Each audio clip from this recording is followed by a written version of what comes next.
Hello and welcome to this Senedd Election Special, a co-production of Emma and Tom Talk Teaching and the Impact Podcast.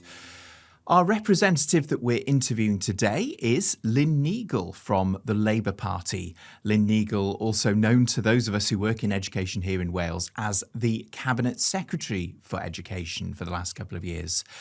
But Lynne Neagle joined us today very much in an electioneering capacity as a candidate, talking about the offering moving forward were Labour to be elected to power again in the elections in May.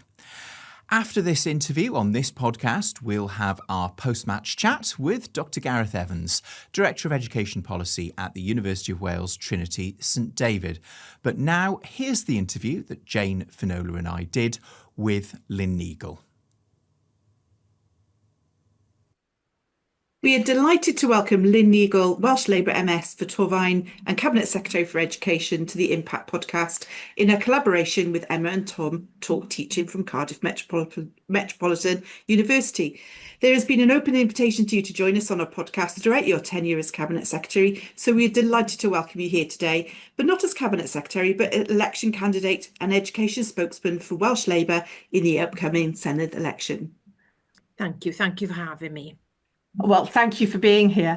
And we're going to go straight into the questions. And as I say, we're going to ask questions on the same topics as we asked for all the other candidates that we have talked to so far, because we want to hear your election promises as Welsh Labour for beyond the elections. So on January the 30th, the CYPE Scrutiny Committee wrote to you to highlight their concerns about multiple systemic issues that are, and I'm quoting, constraining the system's ability to raise standards and narrow attainment gaps.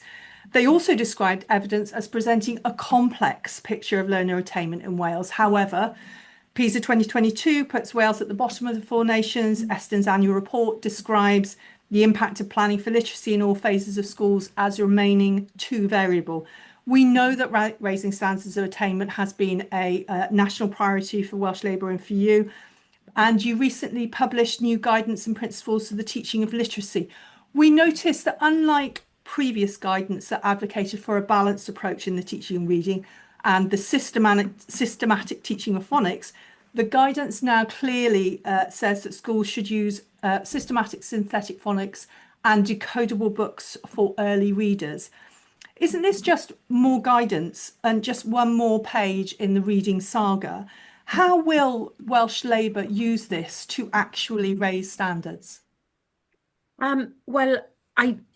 You referred to a reading saga, and the reason I appointed the literacy expert panel was to try to cut through some of that, really. Obviously, I'm not an educator myself, so I've had to turn to experts for their advice on this. They have done a significant piece of work and have given me their advice, which is that systematic synthetic phonics is an important part of the teaching of reading, alongside things like comprehension. We also know we're seeing more and more issues with children starting school without language. So we will take this work now, and as part of the work that we're doing through Dysgu, and we've also been working with Eston on more literacy support, make sure that this is rolled out across the whole system. One of the advantages of having Dysgu, which is still relatively new. Sorry to interrupt you. We're going to get onto Dysgu later, but can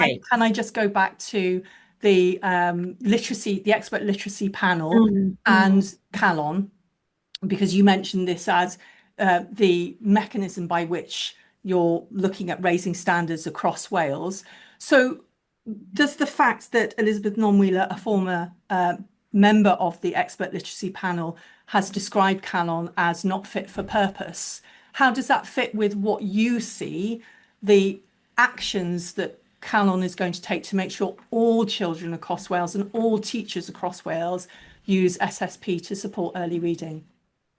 Well, I've had a presentation on Calon recently. They've also recently presented to the Children's Committee, and they've also presented to my ministerial head teachers advisory group, who were brimming with enthusiasm about what they heard from them. There's a really strong focus as part of CALON on systematic synthetic phonics. It's evidence-based, uses the best international evidence. I'm sure you're familiar with the Scarborough reading rope. That is a key part of the work that's being taken forward through CALON.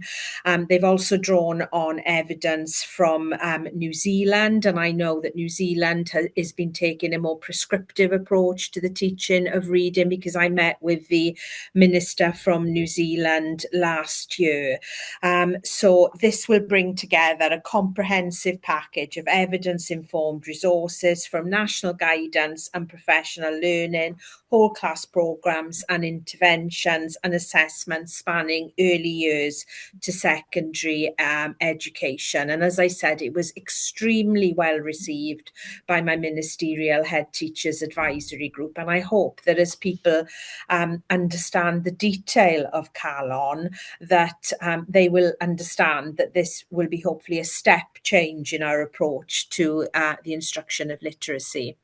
And obviously, we hope so too. And we hope that it doesn't become an intervention just for some schools, that it is actually something that all teachers will have support from for systematic synthetic phonics.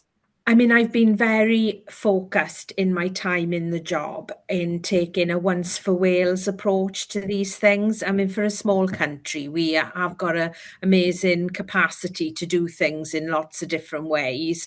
That's something that I've tried to get away from. And, you know, that's why we've had national support programmes on literacy, on numeracy, on curriculum design.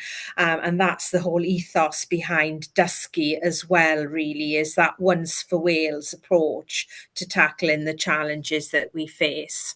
Can we build on that, Jane? And I think it's really important that we do talk about Dysgu, and particularly around professional learning. So I think we really want to have a look at how the profession is supported to improve, because we know professional learning, it's about thinking about who provides it and how really it happens, because it looks very different to what it did a few years ago where we are now, because we know we've got consortia have given way to LA partnerships. We've got Dysgu, Adnod, and the Welsh Education Improvement Team, which is still in transition and recruiting staff. And we've got Estin, who changed their approach, so they're doing 2 inspections of schools in every cycle.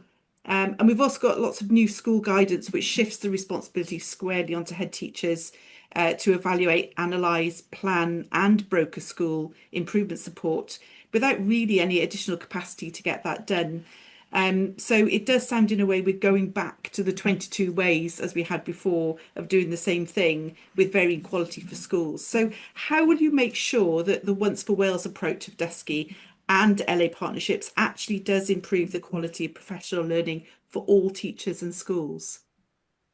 Well, I think it's important to say that this model that we're taking forward is what head teachers themselves wanted. We had the engagement exercise that led to the establishment of this programme, and that's what head teachers wanted. They wanted to have that collaborative approach to school improvement. So that's the basis on which we are doing this. And the Education Improvement Team in Welsh Government, I mean, it's not really in a transition. It's very much established. Obviously, it will grow staff as required, but they have really hit the ground running. You know, they have very regular meetings with local authorities. We've established networks of school improvement leads and inclusion officers.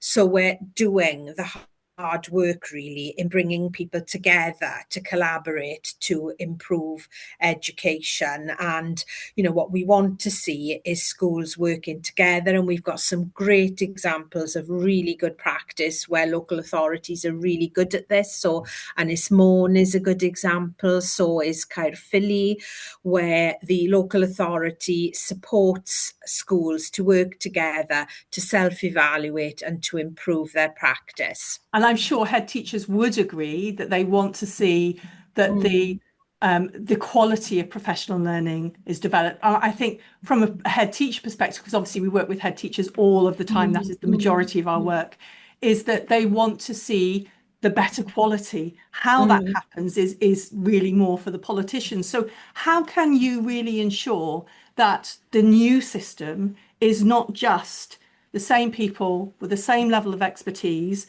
delivering the same quality of professional learning as we had before, but spread out over a different structure? Well, I think it's already different from that because we've got Dusky, which is new. Dusky has a very dynamic, enthusiastic chief executive. We have remitted Dusky with the request that they focus on key priorities: literacy, numeracy, well-being and inclusion, as well as things like the NPQH and the QTS support. And the idea with Dusky was that we took out what head teachers themselves called the white noise of professional learning, and that we have that consistent approach. So the role of Dusky will be to develop these national offers and to make sure that it's quality assured. Now, there will, of course, be some things that local authorities will continue to do themselves, but we are looking to establish real clarity on what would be the role of local authorities in, say, responding to very local priorities and what we expect to be seen done on a once for Wales basis, like literacy, numeracy, well-being and inclusion. And I'm really encouraged by the start that Dusky has made. They've been very much welcomed by the system. And I think with the other things we've put in place, I'm just going to interrupt there for a second, because I know that it's, there's been lots of work that's gone up to this point, but we do really want to concentrate on your offer as Welsh Labour as a candidate for the election. So I'm going to move to Tom. Do you want to talk about funding, school funding for a bit? Yeah, because obviously any of us that are connected with schools know that the number of schools who are now posting deficit budgets is only going up all of the time. And that's a huge source of stress to those school leaders trying to balance those budgets, trying to cut things maybe that they don't want to cut. It makes it very difficult for schools to do the right thing by their children. Is there any commitment from Labour to ensure that going forward no school finds themselves in the position of posting a large deficit budget? Well, there's nobody that's fought harder for funding for schools than me, and that's been long before I came into Welsh Government as well. We have to remember that we have been through a prolonged period of austerity.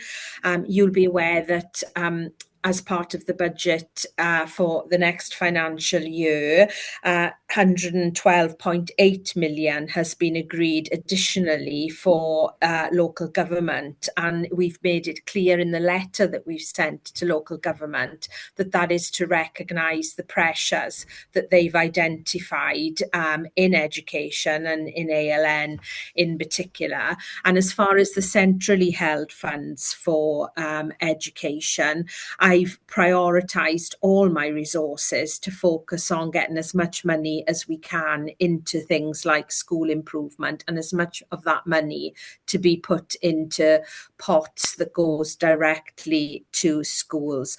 Obviously, there's more to do. We're just coming out of that period of austerity. We've finally got this partnership between Labour in Wales and Labour in Westminster.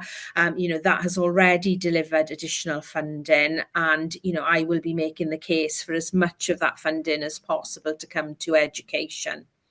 What about teacher recruitment and retention? Because we know that there are a significant number of secondary subjects that are struggling to recruit. We also know that Welsh medium is a really kind of serious problem recruitment-wise. And in terms of retention, at just the point that teachers are really hitting their stride in the profession, they're leaving. They're not being retained into the profession. And there's a number of really deep-seated reasons for that. It's not about necessarily bunging them money when they come and train or something short-term. It's like that. What kind of systemic things could we be doing to try to make sure that we recruit more teachers, but crucially retain them?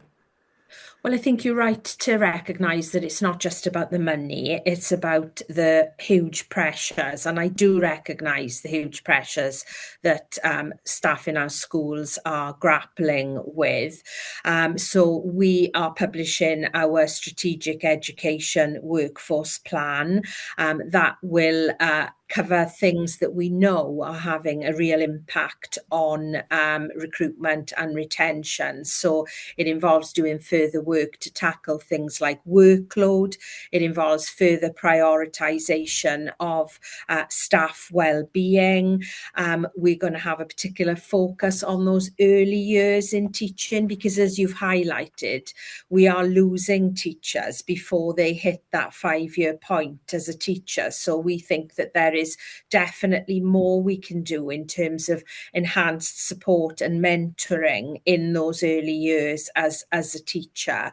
But the plan sets out a range of actions that we're taking to tackle recruitment and retention. And obviously Welsh language recruitment and retention, as you say, is a particular challenge, and we've got the aims of the Welsh Language and Education Act that we're working towards. But we are taking a lot of measures to tackle recruitment and retention. We've got our teaching incentives, we've got additional grants for Welsh language teaching, we've got things like Lynne Pontio, which encourages people to move from primary to secondary, and we're also upskilling our existing workforce, because there are a lot more people who could teach through the medium of Welsh than are teaching through the medium of Welsh. So we've got, opportunities for them to upskill. It's a really complex picture with recruitment and retention. I don't think there is one silver bullet. One of the things that I've been very focused on in my time in this role is that there are a whole range of societal problems that are playing out in schools that are making things really challenging for school staff. And I want to see a whole range of other agencies stepping up much more to support schools in what they're doing, so that the jobs themselves are less pressurised, so that staff don't feel like they're carrying the can for a whole range of society's problems in the way that they do. I mean, I've had teachers say to me, I'm a social worker, I'm a police officer, I'm a psychologist. They can't keep doing that. And we are taking action to make sure that we try and wrap around schools more so that changes. And just finally, go ahead, Tom. Just finally from me then, Welsh Labour have made it clear that one of their major priorities in education is raising of school standards. We've seen this change with systematic synthetic phonics, which you were talking to Finola about. Does that imply there are some other big changes to curriculum for Wales over the horizon? Or if Welsh Labour are, in the seat of power after the elections, will it be curriculum for Wales as usual? Well, we have, in my time in post, I've put in place additional support for Curriculum for Wales in recognition of the fact that some schools were flying with it. Others told us they needed more support. So we've got a national programme of support for curriculum design and assessment. But we're also doing other things like international benchmarking. It's not just PISA. I've re-entered Wales for TIMS and Pearls, because I think having a rich source of data on how we're doing compared to other countries is really vital. We're doing more work to make sure that we've got a much richer range of data. So we're replacing the CAP 9 with the Learning Entitlement Indicators framework. Now, none of this is a return to high stakes accountability, but we've got to have rich data in the system so that we can map what we're doing. On that point, can I just ask about data? Because obviously data is so important for teachers and to help them to decide what the next steps for learners are. And whilst TIMS and Pearls, that is a really good step forward, the data has quite a lag on it. It's teachers don't get that data to see what's going on in school. So are there any plans for Welsh Labour going forward from the election about actually dealing with the data desert for schools, so that there's some kind of standardised understanding of what expectations should be? Yeah, absolutely. So we're taking our personalised assessments, which, as you know, are formative, and we're building into them age-related expectations so that schools have a much clearer picture of how learners are doing. Again, the point of that is to support schools in educating learners. It's not about high-stakes accountability. But if this, to make the school improvement system work, we are going to have sharing of data and openness on that. But it'll be within the context of us all wanting to get the very best for our learners. Thank you. And on that point, I think we've covered more than all of the questions that we asked, we had on our list. But can I just ask, as I did for all of the other candidates, speaking to our listeners, speaking to our teachers and head teachers and educators who listen to our podcasts, and the initial teacher education students listening to Emma and Tom Talk Teaching, is there a message that you want to send to them about what Welsh Labour are pledging to take education forward beyond the election? Well, I think personally, I would say to educators that I recognise the challenges that you're dealing with. I know you are dealing with an incredible amount. We are trying to put support in to help you with that. We're trying to get other agencies to step up, and we will continue doing that. We will continue working with you in partnership to make sure that we can support our children and young people. But thank you to all of you for everything that you're doing. I have been blown away by the commitment, hard work, and just sheer inspiration of our school workforce. Lynne Neagle, MS for Torfaen and Cabinet Secretary for Education for Welsh Labour. Thank you very much for joining us all on this podcast. Thank you. Diolch yn fawr. That was our interview with Lynne Neagle. In the capacity, as I understood it, as a candidate for the Labour Party for the elections, and certainly I was sort of teed up in advance that we were not really supposed to be looking backwards at her record, but looking forwards at the offering. Now, of course, that's a little bit of a difficult thing to do, Gareth. So I don't know quite what you make about how successful that ended up being, really, in the interview.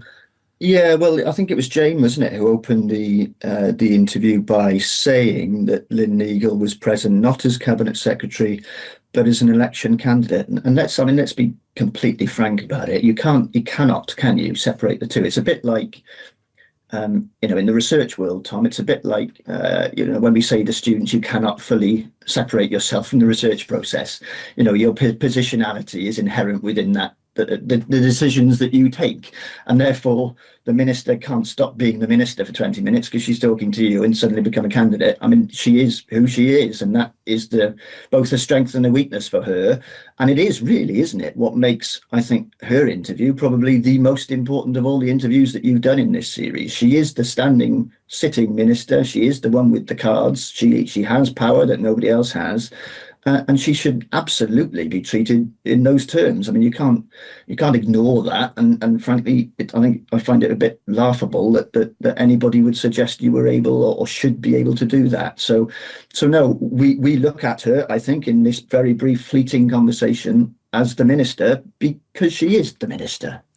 Yeah, and I was thinking, she's the one that comes into the interview with the education system. I mean, particularly curriculum for Wales, I guess, is the sort of really big thing in the education system, but the education system more widely, as it is, kind of with her name attached to it. I was really sort of taken with the fact that I know that in the Senedd recently, she really went for the opposition. She went for the Conservatives about, she accused them of basically talking everything down, not celebrating our great achievement, harking back to things from 2022 poor PISA results. Now, obviously, that's the sort of rough and tumble of the party political knockabout in the Senedd, I suppose. But there was a very different tone in this interview. There was a little bit less of that, let's not talk about problems, let's celebrate great things. And actually, she was quite long on problems and the intractability of them, I thought. Yeah, I'm with you. And actually, it wasn't so much what she said and what she didn't say, wasn't it? I thought it was really noticeable that she didn't cite very many, if any, actually, successes. You know, a minister who's looking for re-election, who's been in post for a couple of years, been in government, well, in and around, let's say, the fringes of government for the duration of devolution. 25 years she's been a sitting MS. I mean, she knows how things work. She's been attached as a member of the Labour Party for all of that time. She's been associated with the Labour Party's record in education for 25 years. Yet she still did she cite, you know, she could have talked about the curriculum in more gushing terms. She could have referenced the foundation phase or foundation learning, as it's now called, the Welsh Baccalaureate. She could have pointed to any manner of things, and she didn't. So that would suggest to me that maybe she doesn't see these things as being a complete and unwavering success. Or maybe perhaps that she has reflected on the party's record in education over 25 years and come to the, I think, reasonable conclusion that it hasn't been as strong as she or they would have hoped it would be. But that's, again, by the same token, you know, credit. It's not really credit, but she has only been in post for, just shy of 2 years.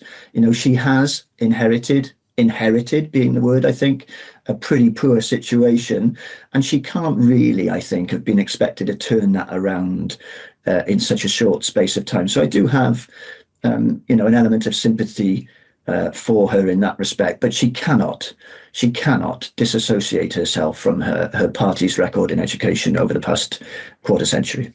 And of course, it's a well-worn saying, isn't it? The difficult situation we've inherited. But as you've written in some of your work, it's a bit more difficult for someone like Lynne Neagle, isn't it? Because it's not like she's inherited it from a different party. You know, when parties in Westminster talk about inheriting a terrible situation, you know, that was the new Labour government under Tony Blair. They pushed those buttons for at least a couple of years. And now, of course, Keir Starmer, obviously the coalition government, said much the same about the tail end of the new Labour government. But Lynne Neagle is inheriting a Labour inheritance. Yes, and I think, you know, you've already mentioned the tone of her interview. Perhaps she is conscious of the potential now ramifications of that. Recent polling would suggest that Labour is coming a distant third, if not in some polls, even worse than that. So I think she probably knows that her time as minister is coming to an end.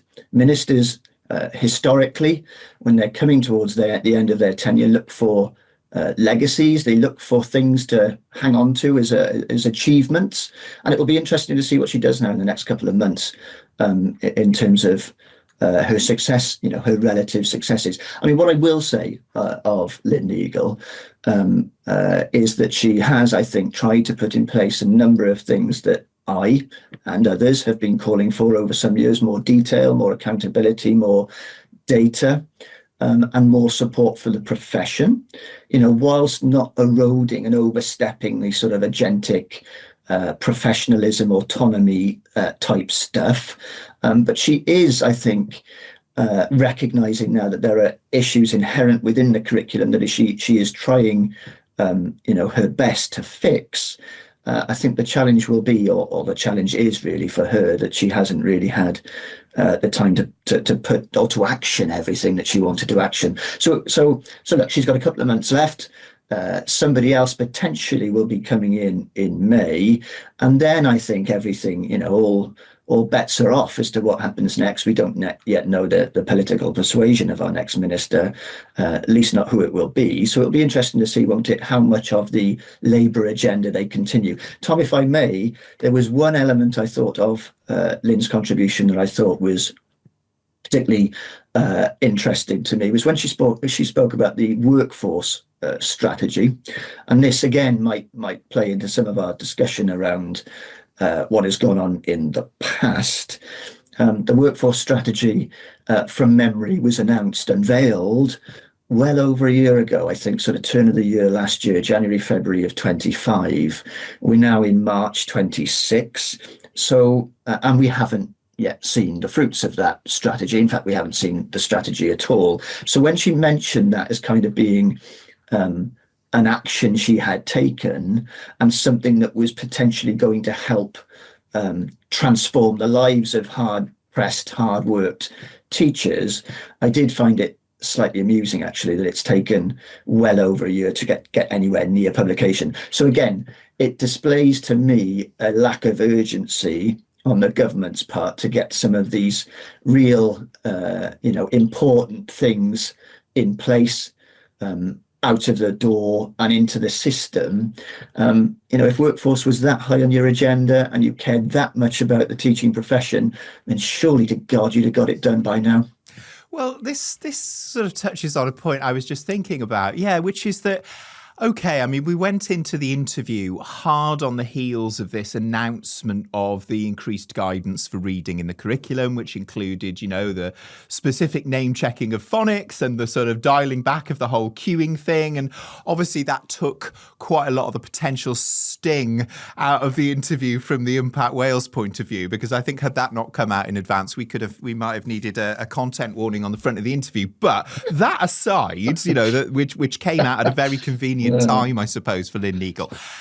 If you are trailing, as we see Labour are, I suppose one tactic would be to actually announce something quite eye-catching. Obviously, you then fall into the trap of people saying, well, why haven't you done this before? You've been in power for absolutely ages. But it would at least be a roll of the dice. And yet I would say, and I think I said to you after the interview, Lynne Neagle didn't really commit news at any point during the interview, that there wasn't that sort of let's roll the dice and do something. As you say, there was just that sort of slight passivity there, which perhaps could have been an opportunity missed. I don't know.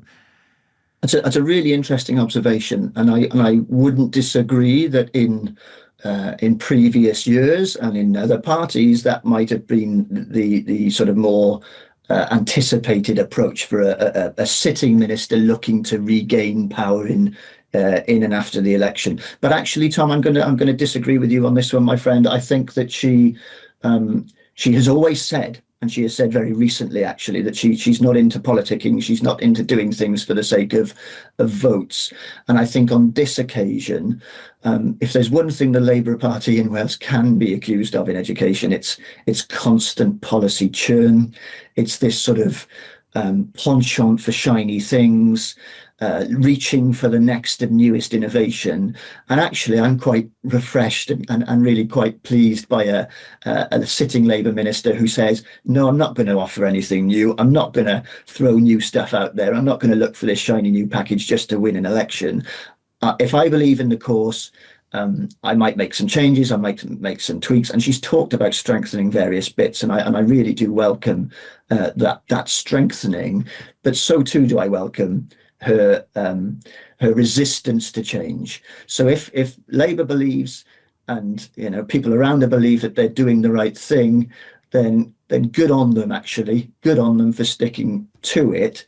Albeit they do need to listen to the experts in the room. They need to get out there and compare notes and contrast what they're thinking with those in the profession. But on this occasion, I think and it just shows, doesn't it? Here are two chaps talking about the same thing. We have slightly contrasting views on what she may or may not have done. But again, that's politics. It's an interesting conversation, and it's what makes this podcast, I think, really, really enjoyable and listenable, Tom, if I may say. Oh, thank you. Yeah, and I mean, also the other kind of issue I suppose they have, and I know you've sort of reflected on this, is that in choosing over their time in power to pursue in the last 10 years this philosophy of outsourcing or bestowing agency onto the teaching profession, if you then try and do stuff, you're sort of pulling the agency carpet back from under people's feet. And they've gone so far down this philosophy of agency that they've almost got themselves in a position where they can't move. Yeah, and it's, I wrote in a paper fairly recently about policy paralysis, government not knowing really what to do for the best. Do they step in and sort of encroach on that subsidiarity, autonomy, agency stuff, or do they sit back and let things sort of evolve? And I think they've come to the conclusion that they can't sit idle, yet they don't want to unravel everything that they've spoken for the past decade or so. So they are in this sort of weird middle ground. But I thought it was interesting on that, actually, that she spoke, didn't she, about the reintroduction of an age-related expectation in personalised assessment, for example. She has spoken previously about tightening the literacy and numeracy frameworks, something that was statutory and then very quietly made non-statutory. So there is a tightening of literacy and numeracy support in Wales. Estyn have spoken for the need for more detail within the curriculum.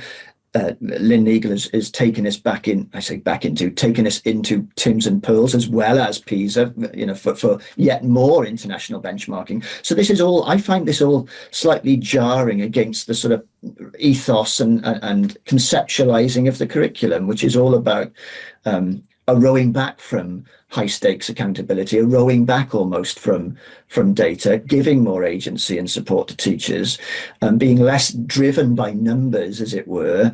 Yet we seem to be kind of quietly eroding some of that and going back down this sort of narrow path of data being king. So I'm not saying necessarily that any of this is bad. In fact, I support a good deal of it, but it does, I think, contradict slightly the broader aims of the curriculum. So there needs to be maybe some, if Labour were to regain power, maybe some sort of rethink in that regard. Are they all in with the curriculum, or are they not?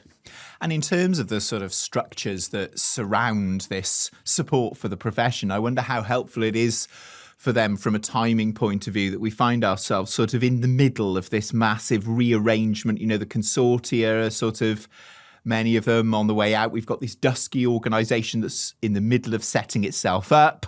There's not really a very clear or strong story to tell about that side of things at the moment, other than a sort of slightly vague, it's going to be good when it's all up and running, which I'm sure was probably what they said about the previous iteration.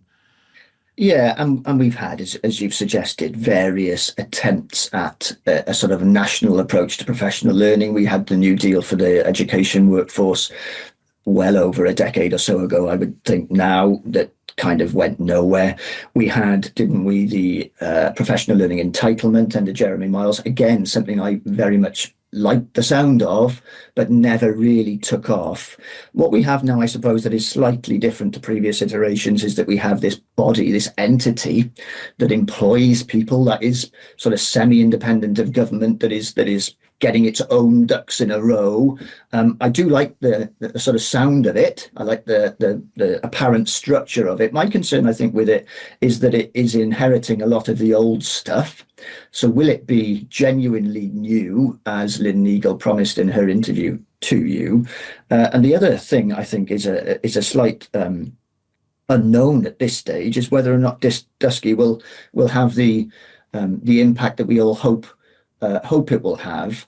I suppose I'm slightly worried that it is asked to do too many things, and maybe we expect too much of it. And again, I think this comes back to, and I think previous guests, actually, not just Lynne Neagle, but other guests on your series have suggested that it's still quite unclear about what Dusky is and for, and kind of what its roles and responsibilities are. So I think we need to be a little clearer at a national level as to what Dusky does and what it doesn't do. There is definitely some confusion out in the system at the moment in that respect. Teachers don't really know still where to go to. We're kind of in that sort of vacuous middle area, aren't we, between the sort of Dusky taking off and really running with stuff and the sort of demise of the old regional model. We're in that transition, very slow, I will say, very slow transition process.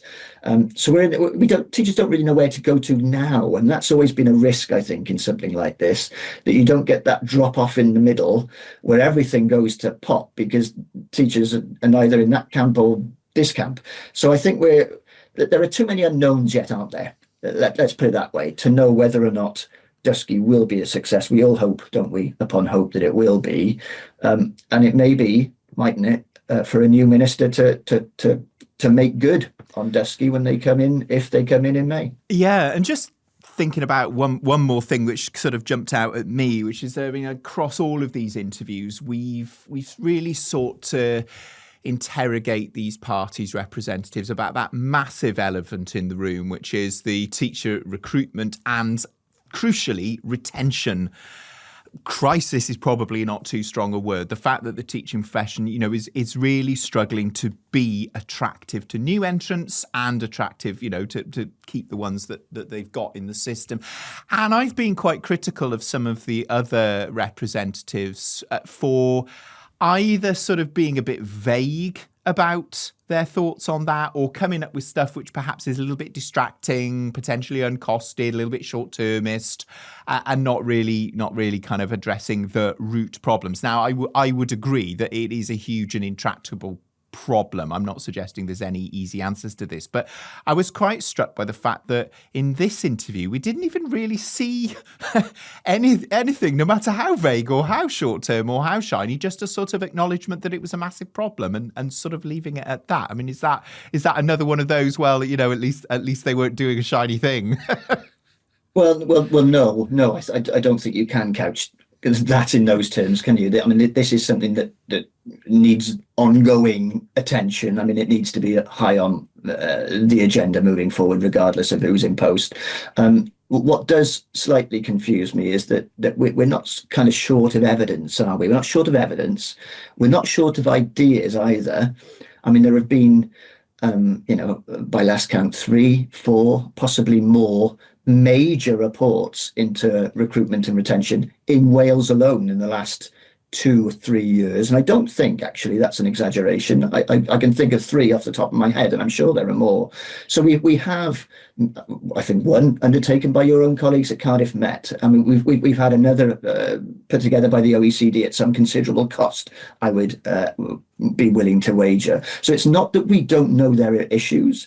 It's not that we don't have proposed solutions, but we're still not, are we, other than a little bit of tinkering and a little bit of piloting, really grabbing this issue with both hands and putting a good deal amount of resource into it, which I would encourage whomever is minister in May, June, would seriously consider thinking about.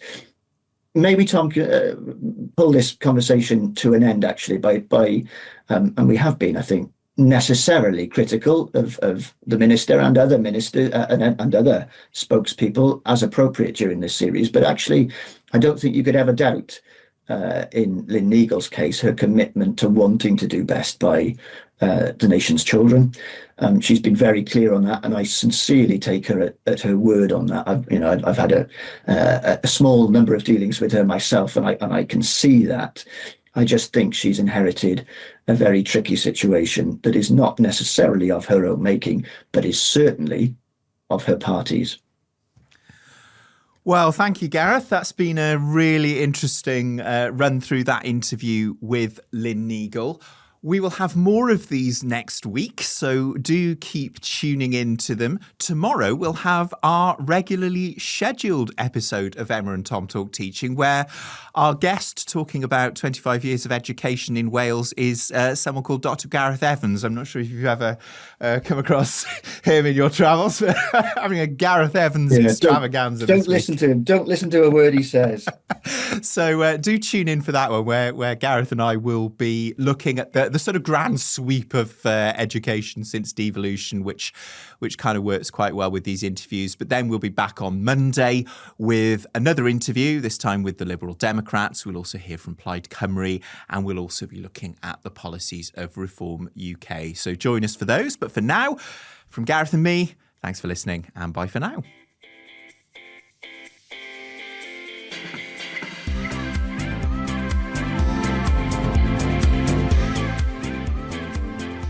You've been listening to a Senedd Election Special brought to you by Emma and Tom Talk Teaching and the Impact Podcast. Today's guest was Lynne Neagle from the Labour Party, and you also heard Jane Miller and Finola Wilson from Impact Wales, Dr Gareth Evans from the University of Wales Trinity St David, and me, Tom Breeze. The interview was produced by Darren Evans.